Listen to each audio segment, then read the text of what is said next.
Hello friends, ಇವತ್ತಿನ ಸಂಚಿಕೆಯಲ್ಲಿ ಏನಾಯಿತು ಅಂತ ನೋಡ್ಕೊಂಡು ಬರೋಣ ಬನ್ನಿ. ರಾಮ್ ಪ್ರೇಮನೇ ಎತ್ಕೊಂಡೇ ಹೋಗ್ತಾನೆ.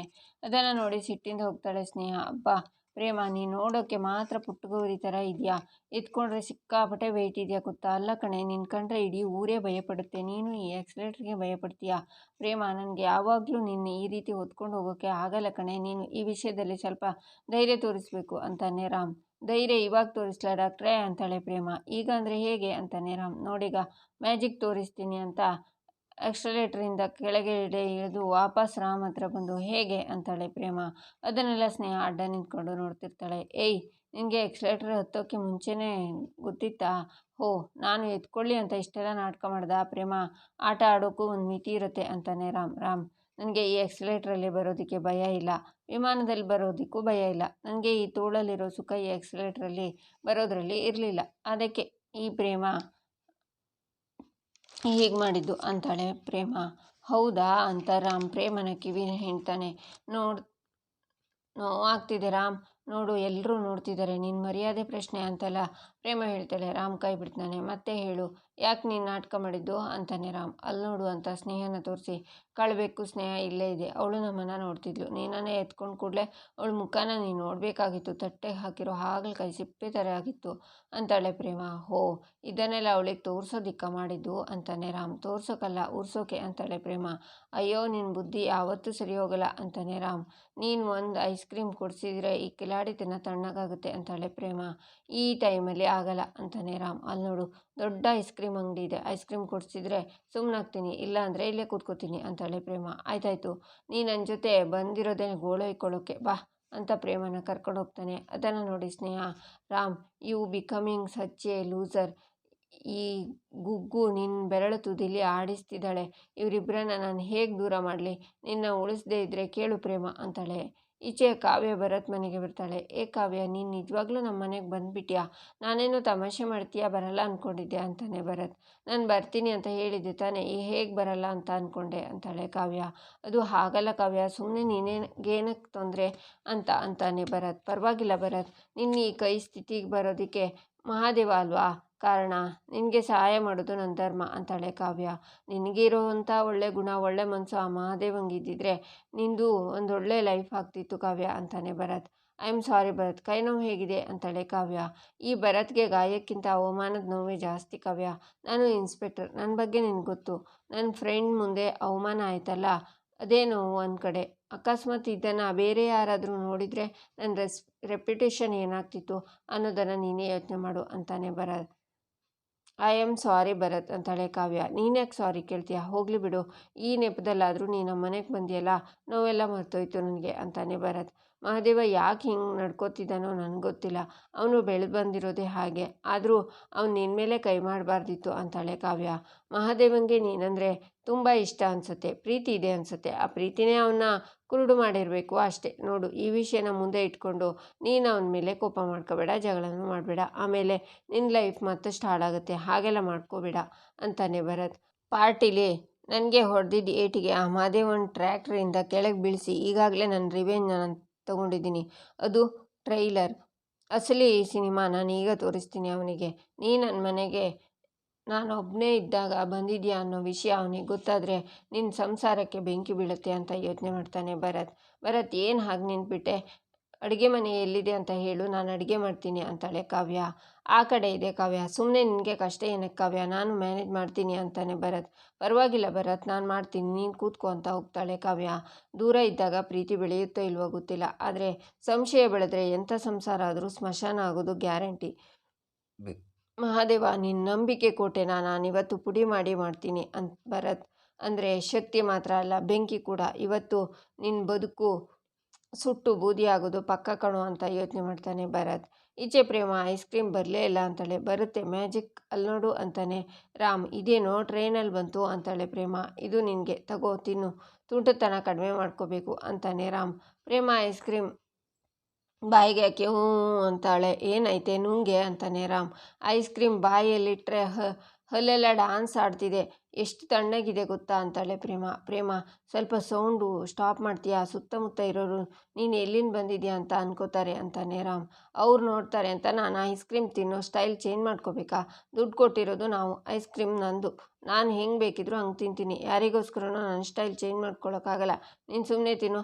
ಐಸ್ ಕ್ರೀಮ್ ಸಖತ್ತಾಗಿದೆ. ನಮ್ಮ ಊರಲ್ಲಿ ಈ ಥರ ಐಸ್ ಕ್ರೀಮ್ ಅಂಗಡಿ ಇದ್ದಿದ್ರೆ ಎಷ್ಟು ಚೆನ್ನಾಗಿರ್ತಿತ್ತಲ್ವ ರಾಮ್.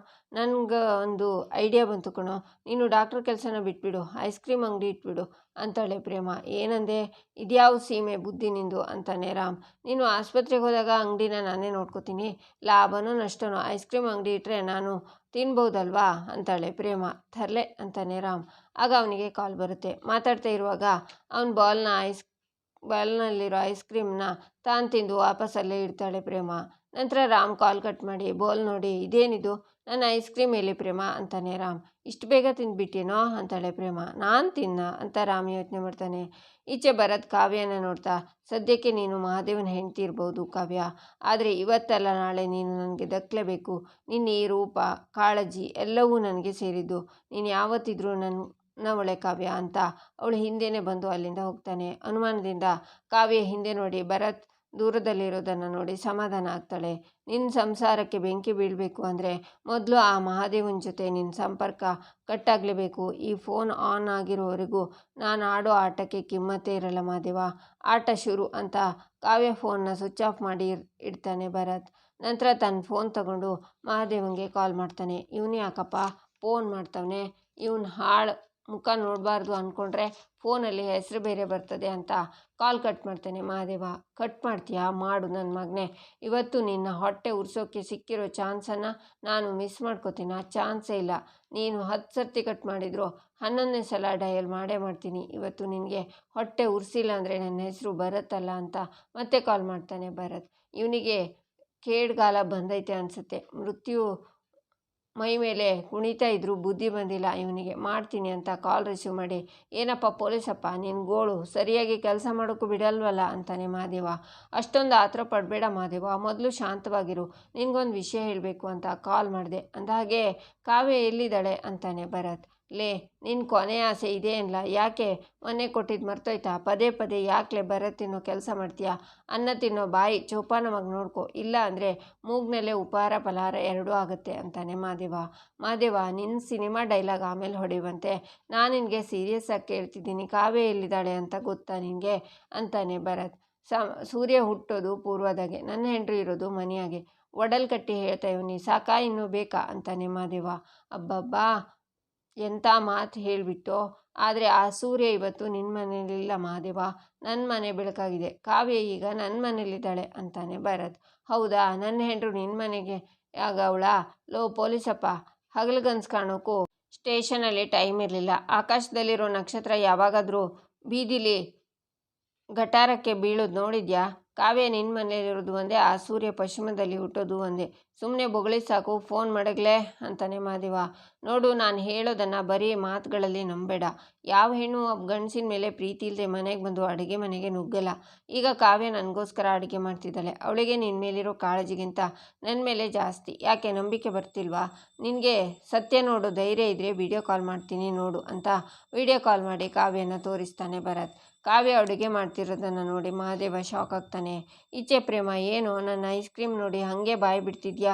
ನಿನಗೂ ಬೇಕಾ? ತಗೋ ಅಂತ ತಿನ್ನಿಸ್ತಾಳೆ ಪ್ರೇಮ. ನಾನು ಯಾವಾಗಿಂದ ಲಿಪ್ಸ್ಟಿಕ್ ಹಾಕೋಕ್ಕೆ ಶುರು ಮಾಡಿದೆ ಅಂತಾನೆ ರಾಮ್. ಲಿಪ್ಸ್ಟಿಕ್ಕಾ? ನೀನು ಯಾಕೋ ಹೀಗೆ ಕೇಳ್ತಿದ್ಯಾ ಅಂತಾಳೆ ಪ್ರೇಮ. ನೋಡು ಈ ಸ್ಪೂನ್ನ, ನನ್ನ ಆವಾಗಿಂದ ಲಿಪ್ಸ್ಟಿಕ್ ಹಾಕೋಕ್ಕೆ ಶುರು ಮಾಡಿದೆ ಅಂತ ಪ್ರೇಮ. ಇದು ಲಿಪ್ಸ್ಟಿಕ್ ಮಾರ್ಕ್ಸ್ ಅಲ್ವಾ? ನಾನು ತಿಂದಿದ್ದೀನಿ ಅಂದಮೇಲೆ ನನ್ನ ತುಟಿಲಿ ಲಿಪ್ಸ್ಟಿಕ್ ಮಾರ್ಕ್ಸ್ ಇರಬೇಕು ಅಲ್ವಾ? ನನಗೆ ಗೊತ್ತಿಲ್ದಂಗೆ ನನ್ನ ಬೌಲ್ ಖಾಲಿ ಮಾಡಿದ್ಯಾ ಅಂತಾನೆ ರಾಮ್. ಅಯ್ಯಯ್ಯೋ, ಕಂಡು ಹಿಡ್ಬಿಡ್ದ ರಾಮ್, ಕ್ಷಮಿಸ್ಬಿಡು. ನೀನು ಫೋನ್ನಲ್ಲಿ ಯಾರ ಹತ್ರನೂ ಮಾತಾಡ್ತಿದ್ಯಲ್ಲ, ಪಾಪ ಐಸ್ ಕ್ರೀಮ್ ಕರ್ಗೋಗ್ತಿತ್ತು, ಹೋಗಬಾರ್ದು ಅಂತ ಪುಣ್ಯದ ಕೆಲಸ ಮಾಡಿದೆ ಅಷ್ಟೇ. ಇಡೀ ಲೋಕದ ಪುಣ್ಯ ಎಲ್ಲ ನಿನ್ನ ಹೊಟ್ಟೆಗೆ ಹೋಗ್ತಿದೆ. ನಡಿ ಹೋಗೋಣ, ಬೆಂಗಳೂರು ಸುತ್ತೋದು ಇನ್ನೂ ಬಾಕಿ ಇದೆ, ಹೋಗಲ್ವ ನೀನು ಅಂತಾನೆ ರಾಮ್. ನನಗೆ ಇನ್ನೊಂದು ಬೌಲ್ ಐಸ್ ಕ್ರೀಮ್ ಬೇಕು ಅಂತಾಳೆ ಪ್ರೇಮ. ಈಗಾಗಲೇ 2 ಬೌಲ್ ಐಸ್ ಕ್ರೀಮ್ ತಿಂದಿದ್ಯಾ, ಮತ್ತೆ ತಿಂದರೆ ಶೀತ ನೆಗಡಿ ಆಗುತ್ತೆ, ಬೇಡ ಅಂತಾನೆ ರಾಮ್. ಹೆಂಡ್ತಿನ ಬೆಂಗಳೂರು ಸುತ್ತೋಕೆ ಕರ್ಕೊಂಡು ಬಂದು ಐಸ್ ಕ್ರೀಮ್ ಕೊಡ್ಸಲ್ಲ ಅಂತ ಪ್ರೇಮ ಅಳೋ ಥರ ಮಾಡ್ತಾಳೆ. ಸುಮ್ಮನಿರು, ಇನ್ನೊಂದು ಐಸ್ ಕ್ರೀಮ್ ಅಂತ ಆರ್ಡ್ರ್ ಮಾಡ್ತಾನೆ ರಾಮ್. ಐಸ್ ಕ್ರೀಮ್ ತಿಂದು ಇವಾಗ ಮನಸ್ಸಿಗೆ ಶಾಂತಿ ಅನಿಸ್ತಿದೆ, ಸಮಾಧಾನ ಅನಿಸ್ತಿದೆ ಅಂತಾಳೆ ಪ್ರೇಮ. ನಡಿ ಹೋಗೋಣ ಅಂತಾಳೆ. ಸರಿ ನಡಿ ಹೋಗೋಣ ಅಂತಾನೆ ರಾಮ್. ಈಚೆ ಭರತ್ ಮಹಾದೇವನ ಹತ್ರ ಫೋನಲ್ಲಿ, ನೋಡಿದ್ಯಾ ಮಹಾದೇವ, ಕಾವ್ಯ ಇಷ್ಟಪಟ್ಟು ನನ್ನ ಮನೆಗೆ ಬಂದಿದ್ದಾಳೆ. ಅವಳು ನೀನು ಪ್ರೀತಿಸ್ತಿಲ್ಲ, ನಾನು ಪ್ರೀತಿಸ್ತಾ ಇರೋದು ಅನ್ನೋದಕ್ಕೆ ಇದಕ್ಕಿಂತ ಸಾಕ್ಷಿ ಬೇಕಾ? ಈಗ ಹೇಳು, ಕಾವ್ಯ ನನ್ನವಳಾಗ್ತಾಳೆ ತಾನೆ ಅಂತಾನೆ ಭರತ್. ಏಯ್ ಪೊಲೀಸಪ್ಪ, ಈ ಮಹಾದೇವನ ಹೆಂಡ್ರು ಬೆಂಕಿ ಕಂಡ್ಲಾ, ಅವಳು ಮುಟ್ಟೋಕ್ಕೆ ಹೋದರೆ ಸುಟ್ಟು ಭಸ್ಮ ಆಗ್ತೀಯ, ಹುಷಾರ್ ಅಂತಾನೆ ಮಹಾದೇವ. ಕಾವ್ಯನ ನನ್ನ ಮನೇಲಿ ನೋಡಿದ ಮೇಲೂ ನೀನು ಈ ಮಾತನ್ನು ಹೇಳ್ತಿದ್ಯಾ ಅಂತಾನೆ ಭರತ್. ಹಾಂ ಕಣ್ಲಾ, ಕಾವ್ಯ ಅವಳಾಗವಳೆ ಅಲ್ಲಿಗೆ ಬಂದಿರಲ್ಲ, ನೀನೇ ಅವಳಿಗೇನೋ ಸುಳ್ಳು ಹೇಳಿ ಮೋಸ ಮಾಡಿ ಕರ್ಸ್ಕೊಂಡಿದ್ಯಾ ಅಂತ ಚೆನ್ನಾಗಿ ಗೊತ್ತಿದೆ. ಯಾಕಂದರೆ ಅದು ಮನುಷ್ಯತ್ವ ಇರೋ ಜೀವ. ನೀನು ಆಡಿರೋ ನಾಟಕದ ಮಾತನ್ನು ನಂಬಿ ಮನ್ಸು ಕರಗಿ ಬಂದಿದ್ದಾಳೆ ಅಷ್ಟೇ ಅಂತಾನೆ ಮಹಾದೇವ. ಅತಿಯಾದ ನಂಬಿಕೆ ಮನುಷ್ಯನ ನಾಶ ಮಾಡುತ್ತೆ ಮಹಾದೇವ. ಕಾವ್ಯನ ಬರೋಕ್ಕೆ ಹೇಳಿಲ್ಲ, ಊಟ ಮಾಡಿಲ್ಲ ಅಂತ ಹೇಳಿದೆ ಅಷ್ಟೇ, ನನಗೋಸ್ಕರ ಅಡುಗೆ ಮಾಡೋಕ್ಕೆ ಬಂದಿದ್ದಾಳೆ ಅಂತಾನೆ ಭರತ್. ಇಲ್ಲಿಗೆ ಈ ಸಂಚಿಕೆ ಮುಕ್ತಾಯವಾಗುತ್ತೆ. ಮುಂದಿನ ಸಂಚಿಕೆಗಾಗಿ ನಮ್ಮ ಚಾನಲನ್ನು ನೋಡಿ ಸಬ್ಸ್ಕ್ರೈಬ್ ಮಾಡಿ, ಲೈಕ್ ಮಾಡಿ, ಸಪೋರ್ಟ್ ಮಾಡೋದನ್ನು ಮರಿಬೇಡಿ.